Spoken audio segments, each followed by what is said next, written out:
This is SSPTV News, brought to you by Samsung Productions and the Hazleton Standard Speaker. Local historian Charles McElwee joins us to look back on the history of Memorial Day in our area. Hello everyone, and thank you for joining us on this Memorial Day as we remember those who gave their lives for our freedom. I'm Ken Cara, and here's today's information. Many on Memorial Day 2021 will continue long-standing traditions and write a new chapter of local history. Here's Lisa Sugart with today's news feature. Today is the last Monday in May. It is Memorial Day, and it commemorates the lives lost while serving in the U.S. military, the ultimate price paid for our freedom. What better person to talk about all of this with than our good friend and historian Charles McElwee. He is the vice president of the Greater Hazleton Historical Society and Museum. He joins us now. Charles, first of all, happy Memorial Day to you. It is a day that is steeped in a lot of tradition and a lot of memory. Right, for the passage of time, the tradition has gone on in Greater Hazleton. I was struck just going through old newspapers, some of that archival material that you could find, including old plain speakers, which became the standard speaker. As early as 1890, when Memorial Day was known as Decoration Day, that tradition that we know in Hazleton, which is that this is a big homecoming weekend for people, not only who live here, but others who have since moved away and often return to the area this weekend to mark the occasion. And they're going to the local nurseries, they're buying those log flowers and putting them on the graves of their grandfathers, uncles, great-grandfathers who served in Korea, World War II, and other wars. We have just an extensive combat record here in the Greater Hazleton area. So we're not only honoring those who served and died in war, fighting in combat on Memorial Day, but we're also honoring all our fathers, grandfathers, great-grandfathers, our ancestors who served in wars in the Greater Hazleton area as early as the Revolutionary War. And you'll find some of those graves, for example, in the valley, or you'll find soldiers who fought in the Mexican-American War in St. Gabriel Cemetery. But I was just struck by, for example, this 1890 article in the Plain Speaker, one guy named Ryder Fitzpatrick, who was working at the electric factory or electrical plant in Harrisburg, and was from Hazleton, returned. And like so many at that time, as the paper noted, it was an occasion for this diaspora, people who had since moved elsewhere, to come home and honor those who had served, fought, and died, along with all their ancestors. And I think it's frankly amazing that that tradition continues today, including, yeah, I'm sure for your family as well as mine. Absolutely. As you were saying all of that, I was thinking, I just went last weekend and we went and got the logs and put them on the cemeteries. My father, Joe Ragazzi, served in the U.S. Navy, and then also my father-in-law, Butch Sugart, served in the Army, I believe it was. And so we do that as a remembrance of them each and every year. And when you go, there are a lot of people that are out doing the very same thing. This area is truly steeped in that tradition. And we have to remember that we're not just having a day off from work. We're not just having a gathering with our loved ones.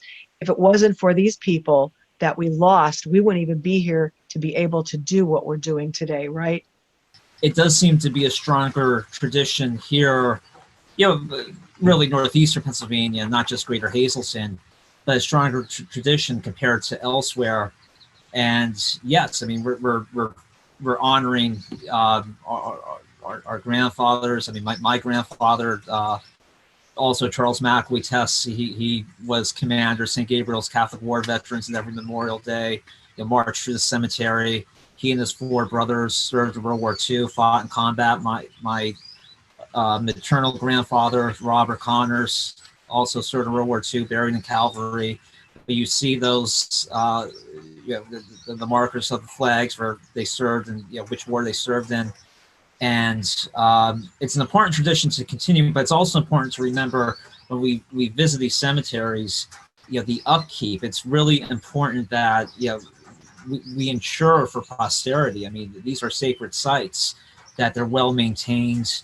I think of that the old St. Patrick's Cemetery in Beaverbrook, for example. It was an Eagle Scout project about a decade ago. The cemetery is falling apart, but has since been restored, and it's fenced off to protect it.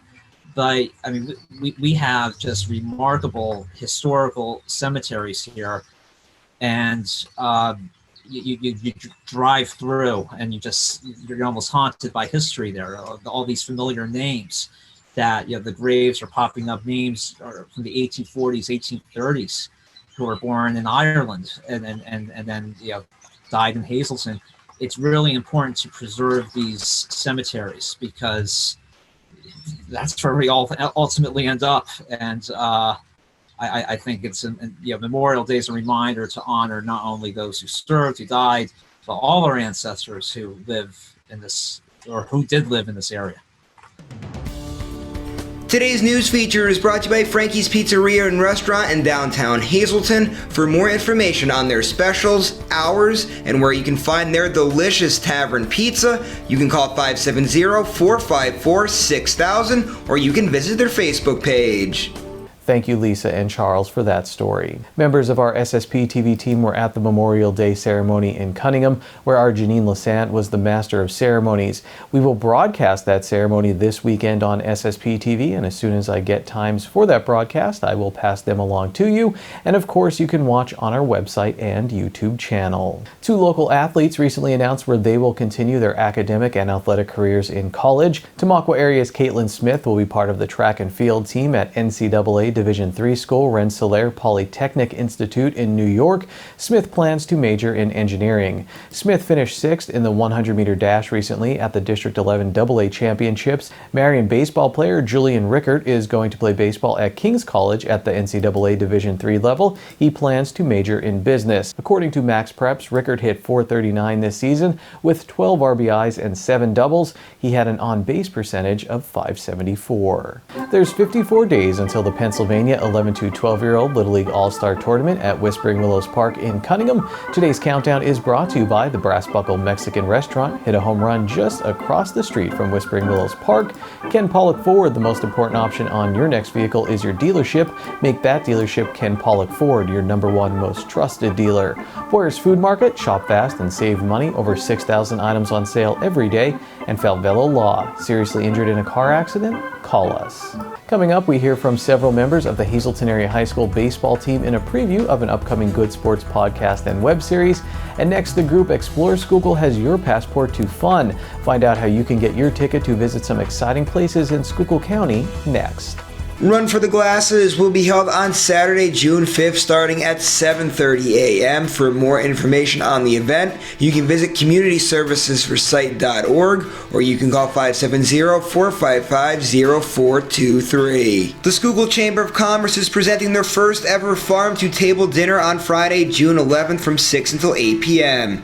To register or for more information on the event, you can visit SchuylkillChamber.com. Today's social report is brought to you by Harmon Funeral Homes and Crematory. Call 570-788-0977 or go to harmonfuneral.com. And that's today's Talk of the Town.